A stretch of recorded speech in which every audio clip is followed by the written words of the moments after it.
Hey guys, welcome to the Lean to the Left podcast. Today we're talking politics, and with me are Arthur Hill from North Carolina and Robert Thompson from Georgia. I'm a Marylander transplanted into South Carolina, and together we're the Dixie Dems, which really is remarkable because only one of us is really from the South, and that's Thompson. Anyway, there's a lot to talk about today, including the fact that Nikki Haley is slowly sinking as the only Trump challenger remaining, and much, much more.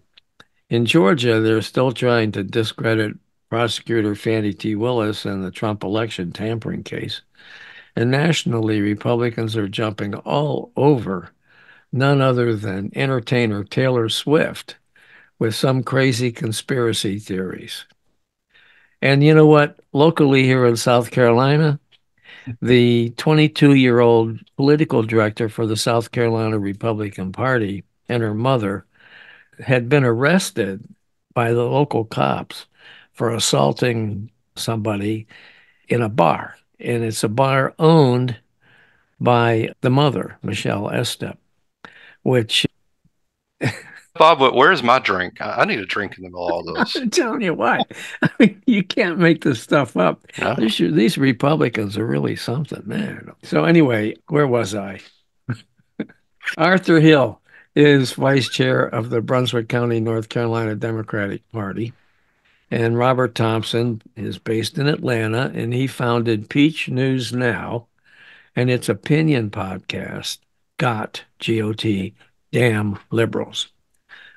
Now, me, I live in Myrtle Beach, South Carolina, and spend my time hosting this podcast and producing the Lean to the Left blog site. So, welcome, guys, to the Dixie Dems on the Lean to the Left podcast. Welcome to Lean to the Left, home of no-holds-barred commentary, plus interviews with fascinating people, some of them top experts, others simply with interesting stories to tell. You'll never know who'll show up at Lean to the Left. Now here's your host, Bob Gaddy. Hey, Robert, tell us what's going on with Fannie T. Willis and her effort to kick her and the effort to kick her out of the Trump election tampering case. What's happening there? I'm sure you guys heard the song, Don't Trust No Backwoods Southern Lawyer. Okay. Did you see that just line of these old white man judges just lining up to ask her those questions? Because I don't think we had a episode since they drug her onto the stand. You mean Fannie? Yes. Yeah. No, we haven't had an episode. We delayed it because we didn't want it to take over our timing. But now I read that today they're in Georgia. They're actually the judges is going to come down with a ruling anytime now. So And I don't think he's going to. I do appreciate the judges. And people are going to say, if you're not on our side of the political spectrum, that it's all fixed or whatever. But that's Fulton County is Fonnie Willis's. That's where she works every day. She works with all the court reporter. You've got the judge in there. She works with all these people, hmm. and he gave those backwoods Southern lawyers, as I use that line out of that song, so many chances to come around and come up with something new. And they would just rotate like a revolving door asking the same questions. And he's, is this something new? No, sit down. Next. It doesn't change a damn thing. Yeah. And I'll call her Mama Fani. She's right up on the picture right behind me. And as we've been doing on all these episodes here, she said, who's on trial here? What does this have to do with? So I keep a lot of cash in my house. So you're going to question some vacations that I took. What the hell does this have to do with overturning an election? Yeah. Not a damn thing. Do you really keep a lot of cash in your house? No, but guess who doesn't have a lot of cash in his house right now? Trump. The dude is bankrupt. He had to get a bail bondsman to even post his bail in Georgia, let's recall. And Yeah. he can't come up with the money. He's having to just find another attorney to stand up and appeal these other things. The The dude is, and you want to talk about your former governor there in South Carolina? She's got probably a whole lot more money than Trump does right now. Yeah. It is just, it's embarrassing that this is the best they can come up with. I know, it's incredible. And you know what? It looks like Mark Meadows is in deep doo-doo because the federal court there in Georgia turned down his request for a new hearing on whether to move the Georgia election interference case against him from the state to a federal court. What's the importance of that, Robert? So let's rewind a little bit because I remember a political friend years ago when I lived on the other side of Atlanta. He was actually up in that area and was asking about Mark Meadows because he was the congressman, not the senator in North Carolina, over in Western North Carolina. And it was near the district that crazy Madison Cawthorn was from, right? Okay, I'm right in my political remembering all this going on. And Mark Meadows actually resigned from Congress to go work for this crook. Yeah. Well, really? You're going to resign from Congress and go work for this crook? You got everything coming to you, buddy. Yeah. Isn't it amazing? Isn't it amazing that I'm not a Mark Meadows fan by a long shot, but isn't it amazing that everybody that goes to work for Trump, supports Trump, gives him money, is owed money by Trump, just gets incredibly stained? It's like he's got the reverse Midas touch. Anybody who works for him or has anything to do with him, allies themselves with him, winds up in some sort of legal or financial trouble every damn time. It's amazing. And their reputations go into the toilet. Yep, that's right. Incredible. Wow. And he inspires all this loyalty. It's hard to understand. Yeah, that's right. Okay, so let's see, where in the hell? Oh yeah. Now, Trump, we had the primary in South Carolina, the Republican primary in South Carolina here last week, I guess it was. And yeah, last Saturday. And Trump rolled over Haley, who had been the governor two terms of South Carolina. And she was pretty popular when she was the governor. But man, she got just smashed. She spent a ton of money on TV. Her ads were increasingly sharp. Some of them were really funny. There was one ad, I don't know if I mentioned this before, but there was one ad where they just showed a chicken going across the screen. This chicken. It was a white screen with this chicken. And the voiceover said that Trump was a chicken because he wouldn't debate Haley. And that was the ad. That's rich. and then she did another ad, a couple of series of ads, in which she kept saying that Trump was losing it and that he was talk about Biden with mental issues. He was the one with the mental issues, and she kept harping on that and harping on it. And I was thinking, first of all, I thought the ads were really good. But the problem is that here in this county in South Carolina, which is called Horry, Hory, and don't ever say Horry, it's Horry. Horry.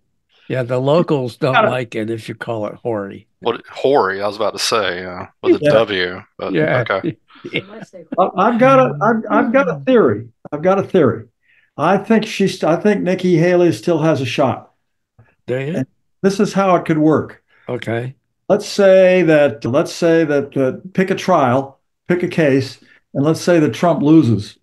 So now he's a convicted felon, and let's say it takes place before the Republican National Convention. I had this theory before the Supreme Court decided to hear the appeals case, but so maybe it doesn't apply anymore. But anyway, let's say that Trump goes into the convention as a convicted felon. Enough Republicans who are there at the convention say, I can't support a convicted felon. Right. So I'm switching my vote to Nikki Haley. And Haley comes out of the convention as the candidate.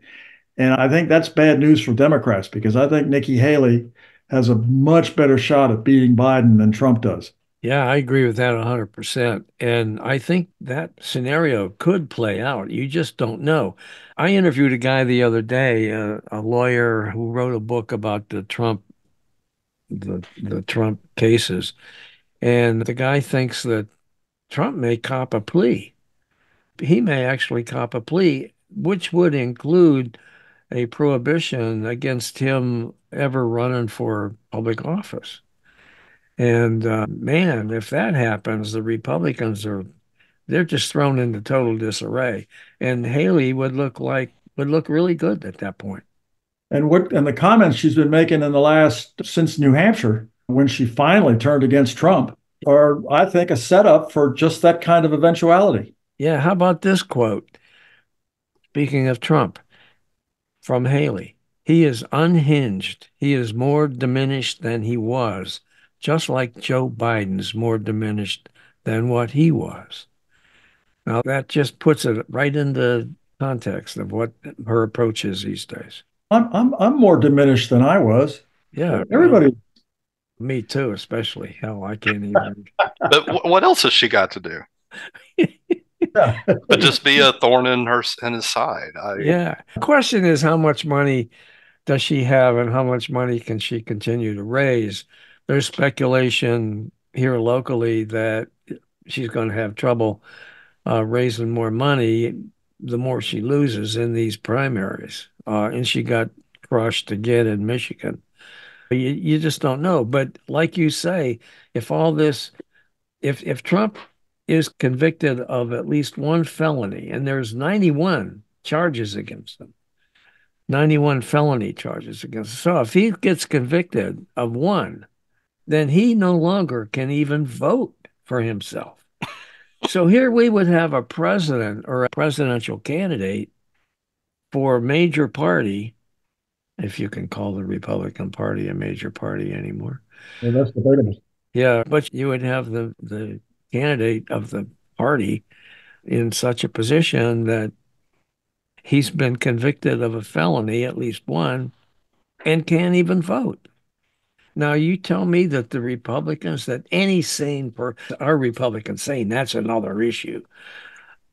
But would any sane person vote for the guy under those circumstances? I think there's a significant percentage of Republicans that would not. I do too. I really do. Matter of fact, there was a exit poll done here in South Carolina, and it showed that 31% of the voters questioned in that poll said Trump would not be fit to serve as president if he's convicted of a crime. 31%. So you take 31% of those voters away from what the 35 or 40% that support Trump hardcore, and the guy's done, right? Uh, Because he's still got a number of unaffiliateds out there. In North Carolina, 30% of the electorate is unaffiliated. Yeah, Uh, and probably a majority of them would turn away from the Republican Party altogether in the general election. yeah, it's also in my background, right next to Mama Fani. Let's make a deal, because Mama Fani has made deals with several people that she put up against him. So that is an interesting thing if he's going to give up, and but that's typically not his ammo. yeah. He typically does not give up, as we Yeah, know. that's So right. If the deal was he didn't have to go to jail, that might change his mind. Yeah, it might. The other thing too that this guy, his name was David Moskowitz, that I interviewed the other day, he said that he pointed out that Trump has this potential big payday coming of $4 billion Yeah. having to do with I guess, the sale of his. Well, he's selling his social media platform with a larger company that's going public. Yeah, correct. That's it. So he'll Yeah, be worth, but it's all funny money and it's all on paper. It's not. He can't. that's true. And it's down the road. It isn't Yeah. anything now. And he needs the money now. He's got $454 million worth of penalties that he's got to pay. He's got to come up with a way to pay it. And for every day that goes by, it gets bigger because of interest. And There's a rumor going around that Milena is going to head up the Trump company. Oh, is that right? Yeah. Hell, we hadn't heard from her lately. I guess she ain't got anything better to do. Yeah. All right. So what's going on in North Carolina there, Arthur? Enough of this Trump Well, stuff. I mentioned it earlier. I want to talk about our state chair as a way of providing another point of view to your political director down there in South Carolina. Our state chair is 26 years old. Supposedly, she's the youngest state chair in the country. Her name is Anderson Clayton, and she's a dynamo. She's incredible. And what she's been doing since she got elected just about a year ago is she's convinced that she can get the youth vote to come out for Democrats, and she's convinced that she can get more of the rural vote to come out for Democrats in North Carolina. And she's got a big group of people to work with. There are 9 million young folks in North Carolina that, and a large percentage of them, the polls say, are going to vote. And she's been at college campuses and everywhere else where young folks hang out, and she's been talking to them, and she's been persuading them, and she's been pushing them. Mm-hmm. And she had a great quote. I want to read it to you because a lot of people say, "Why should I vote for either one of them?" And here's her answer: "We can push Joe Biden if he's not as progressive as we want him to be, but we cannot push Donald Trump. We can't push a Donald Trump who doesn't want young people to have a right to vote. We can't push a Donald Trump who doesn't want young people to have a right to abortion. We can push a president who cares about and believes in young people."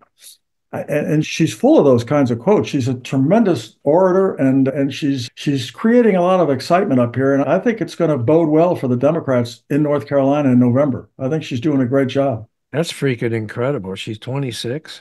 Yeah, yeah, she's Wow. 26. Yeah, Wow. and I know I think it'd be wonderful to get her together with your state chair in South Carolina just to listen to them go back and forth with each other. We're going to make that happen, but I hope we can. it's both of them are very dynamic and excited, I think. Yeah, I hope we can. This almost echoes some sentiment that a friend of mine has been sending. This friend is in North Carolina, about my same age, and he's been griping directly at me about our Democratic leadership. And I'm like, dude, show me somebody better, but nobody's out there. Yeah, Do you really want 4 more years of this maniac? yeah. There's no other option right now. Either get on the train and this is March, and it's leading up to the November election, and there's going to be it's going to be a wild ride. For every other month, every other week, something's going to come out. Mm-hmm. But it is what it is at this point, and Yeah. you're going to have to get on the train or just get off at this point. I don't know what else to tell you. Mm-hmm. Mm-hmm. What else you got going on in Georgia there, Robert?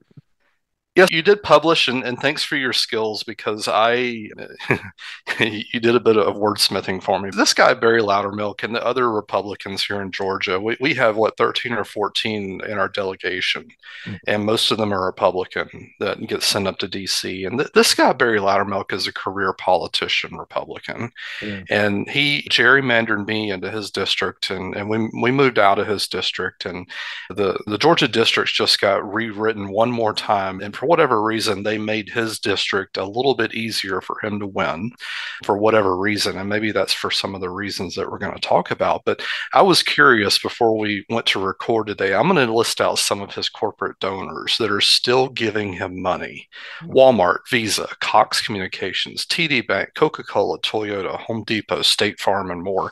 These companies shell out thousands and thousands of dollars to these Republican congressmen. But guess what Barry Loudermilk has done? He gave people a tour of the Capitol the day before January 6th. This is not some sort of, he's going to stand up and say, I just happened to be there. No, come on, Barry. It was January 5th, and you were taking them through the basement of the Capitol. Now, if you guys go to D.C., do you want to see the basement of the Capitol? No. I've seen it, and you don't. No. Nobody gives a shit about the basement of the Capitol, Barry Loudermilk. You come up with something different. But these companies, after these donations are marked to 2023, in the fall of 2023, these multinational companies are giving these traders like Barry Loudermilk money, thousands and thousands of dollars. Mm-hmm. The guy doesn't vaccinate his kids. one of the town halls that he gave, it's so embarrassing. This is one of the reasons why he doesn't do town halls. He got up on stage and said, I don't vaccinate my kids because that's a great idea. And this was before COVID. Oh, man. He campaigned with Josh Duggar. You remember Josh Duggar, the guy that was the child molester? Okay. These are the reasons. That there was also, he tried to claim, I was one of his constituents for years. He tried to claim that his constituents were berating his office so much that he could not actually respond to constituents that needed help. So he used that as an excuse to remove phone numbers from his website. Oh, man. What a schmuck. What the hell? That's constituent service 101. Right. Yeah, absolutely. This is the kind of crap. And the guy just hides now.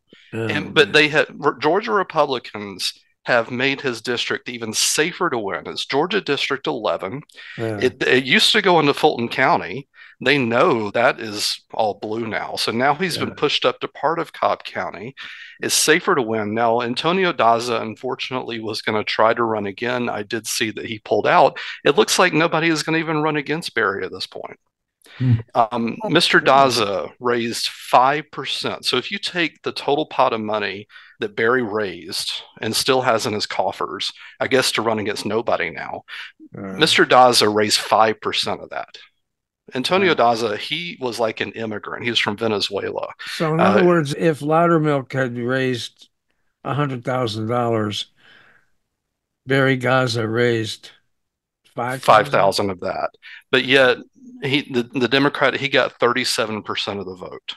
Wow. In that gerrymandered district. Wow. Imagine if he was able to get half of the money or 60 or 70% of the money that Barry had to just simply go out like those ads you were talking about earlier. Yeah. You got Nikki Haley in South Carolina going after Trump because he wouldn't even debate. Barry Loudermilk doesn't even do town halls because he's so embarrassing every time he opens his mouth. If you had somebody with all of these kind of ads and say, are you really going to vote for this guy? And on top of that, going back to all these corporate donors and just on repeat calling these corporate donors, you're really giving money to this dumbass? Yeah. Hey, Arthur, what do you think? Don't you think maybe this guy, Robert Thompson, would be a great candidate against Barry Loudermilk? I think he would, but he's got to move. Yeah, he would have to move. Yeah. I think my blood pressure is too high at the moment because I think the day that I moved out of his district, Barry was glad to see me go. And there was another friend of mine I was talking about earlier. He actually moved out of the district too. Right. But that here's the other thing. You talk about media and ads and so on. Loudermilk's district is not an urban district. It's a small TV market, right? Where's he going to put the ads? Bus stops, on the side of cars. There are other ways to get the no word video, out. no broadcast. Billboards. Yeah. He'll probably want to do some podcasts. I guess, yeah. Yeah, All right. The reason that I know so much about him, I was his constituent for so long. But pretty much all the other delegation, including that crazy Marjorie Taylor Greene, they're all just like him. Yeah. But it's because they're in these safe ruby red districts, they don't have to do anything. Right. But just rinse and repeat every 2 years. Right. And it's disgusting, honestly. Hey, you got something. I hear that Beaubert's in trouble. Oh, yeah. Or the son, yeah. Yeah. She might not get elected. Bless her heart. You got something else going on there, don't you, Robert? You sent me an email about something you wanted to bring up. What was that? Yes. So let's talk about some good news for a second. So I do want to give a shout out because Georgia's legislative session, I assume that South Carolina may work the same, but we just had I think crossover day actually is today, which is Friday, March 1st. So in Georgia, that's when the bills in the House and the Senate in Georgia that are viable get chucked over to the other side and they get debated. But one of them, which was actually started by Georgia Democrats. So in Georgia, it was started by a Democratic governor, Zell Miller, years ago. And I was one of the kids at the time that benefited from this. I went to Georgia Public Schools on the Hope Grant, powered by the lottery here. But the way it was put together is that if you have extra credits at the end of your undergrad degree, you would forfeit them. What the Democrats here want to do is actually let you use those into grad school if you end up continuing your degree. That's a great idea, right? Yeah. By Josh McLaurin is one of our representatives. I'm glad that wanted to share that good news because you don't hear that often, and we will see what happens with that. What does the rest of the legislature think about it? Do you have any idea? They said it was co-sponsored. We shall see what their Republican friends do with it, if they bury it under something else or if they actually let it go through. We shall see. Because our governor is so busy. He's out in Texas at the border because I guess he can't run for governor here in Georgia again. So I guess he's busy tending to the border in Texas for whatever crazy reason. Yeah, okay. All right. At the top of the show, I mentioned that Republicans are buying into some of the rather insane Taylor Swift conspiracy theories. And it just cracks me up that this pop star, she's cute as can be, rich as hell from all what she's doing. And now she's getting married to this football player, friend of yours, right, Robert? The one you wanted to be on your calendar. What's his That's name? his brother. Don't get it. Travis is more than welcome to be in the calendar too, but my friends typically go for Jason for whatever reason. But. Oh, I don't know. Travis is better looking than Jason, I think. Yeah. Taylor. But anyway, let me get back to the Taylor Swift thing. So we get off on this tangent, but anyway, a new Monmouth University poll shows that Americans as a whole overwhelmingly reject the idea that Swift is part of a covert government effort to re-elect President Biden in 2024. 73% to 18%. Now, 18% of the people believe that Taylor Swift is part of a covert government effort to re-elect Biden. Now, within the GOP, there's a remarkable level of support for that proposition. The poll shows that about 1/3 of Republicans, 32%, believe Swift is indeed part of that covert government effort. And another 57% says such an effort doesn't exist. And I presume that those 57% that believes that effort doesn't exist, they have to be Democrats. They can't be Republicans. You know why I know that's not true? What? That the conspiracy theories are not true? Yeah. It's because I just saw that movie Elvis a couple of weeks ago. Yeah. I learned things about Colonel Parker that I never knew. But I can tell you this, Taylor Swift does not have Colonel Parker on her side telling her what to do. And because of that, I think that she's going to do the right thing and she'll come out and support a Biden and everything will be fine. But there's no conspiracy because there's no Colonel Parker. That's what I was going to call her Comrade Swift. I'm on board with her. Bring it on, Taylor. We need the help. Well, I thought it was just silly. I'm not much for pop stars. I don't understand how it is that people in their 20s can get to be so rich. Even before we started recording today, it's all the more reason that you need those aviator sunglasses for your Mustang. You just basically got to play along. That, yep, you're crazy as a bed bug. Here's your tinfoil hat, and Dark Brandon's still at work. What he's referring to, folks, what he's referring to is that I just purchased a new Mustang Mach-E, which is a fully electric Mustang, and it is freaking beautiful, and I'm loving it. And I also am having solar put on my house, so that way I'll be riding around for free. So that's pretty good. Bob, it's all the 5G.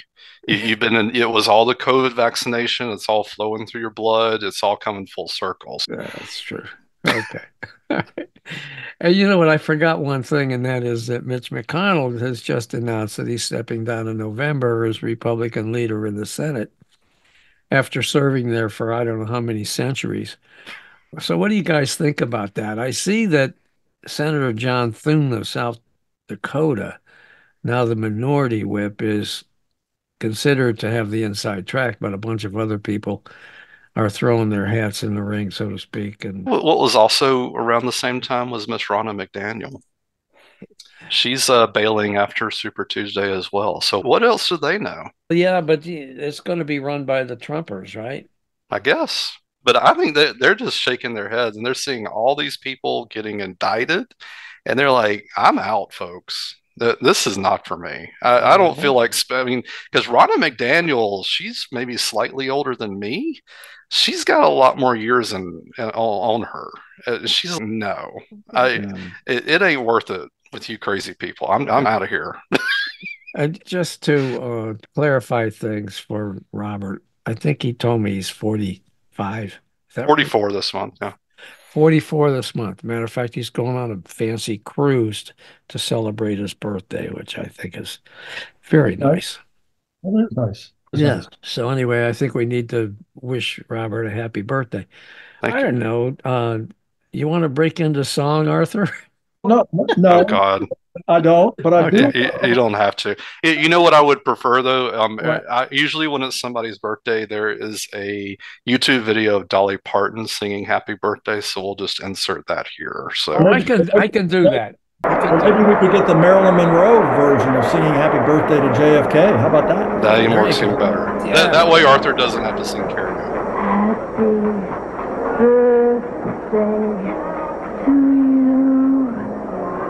Happy birthday to you. I want to talk a little bit about McConnell's counterpart in the House, Yeah. Speaker Mike Johnson. I got a letter from the Speaker this week You Hmm. what? because the Republican National Committee, for some reason, thinks I'm a Republican. They're scraping the bottom of the barrels. What They they're doing. really are. I got a letter from the Speaker of the House, and Yeah. it says, "Your name was forwarded to me as a truly loyal and dedicated Republican, someone who understands we must stop Biden's socialism before it's too late." And it's a long letter. It's 4 pages long, but Holy they mackerel. want money, and he has a lot. He says a lot of things. He wants to restore the God-given rights of Americans in all 50 states. And he says that he doesn't want to stand back and watch our country be sabotaged by politicians who hate our founding principles. Too many people have failed to realize that our rights come from God, not government. That's a good one. Uh-huh. And let's see, talking about the Democrats being the corrupt and the most corrupt political party in the history of the United States, that coming from the leader of a party who has a candidate who's who's a convicted rapist and up for 91 counts, felony counts, and so on. I don't know, but I think it's important that people who listen to us and people who would normally not get a letter from the Speaker of the House Yeah. understand the kinds of things that the Republicans are saying about Democrats. And not only is none of it good, but also none of it is true. He does say one thing, though, that at the end of the letter, he says, and I agree with him on this, he says, every vote counts. And he sure is right about that. And I think that it's going to be up to people who are involved and speak for the party, the Democratic Party, to get the vote out and make sure that folks show up on election day. Because if that happens, Democrats will win. And the reason they will is because there's more Democrats out there than there are Republicans. So That's an incredible thing. It really is. It's really important. And it's ironic that you do that. And this goes back to years ago when I finally got hold of a staffer that worked for Barry Loudermilk at the time that would give me the time of day. And he actually was giving me the whole flub up because I think you guys have worked with some of these elected officials in the past. He goes, "Oh, that comes from the campaign side of well, I was going to call it the business or whatever." And I'm like, really?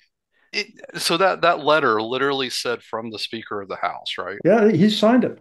Yep. Yeah. His signature. Come on now. I know. That is a bunch of bullshit.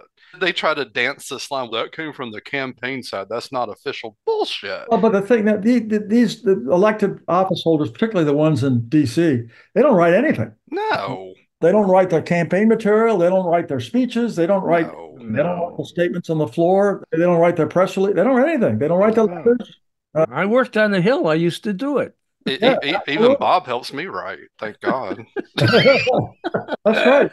Yeah, we had a rule. We had a rule when I was working in the Senate. We had a rule that a constituent letter comes in, particularly if it was somebody from his state. Mhm. If a letter comes in, you got to respond in 24 hours. And then there was a machine that signed the letter. The senator never saw them, but they came from him.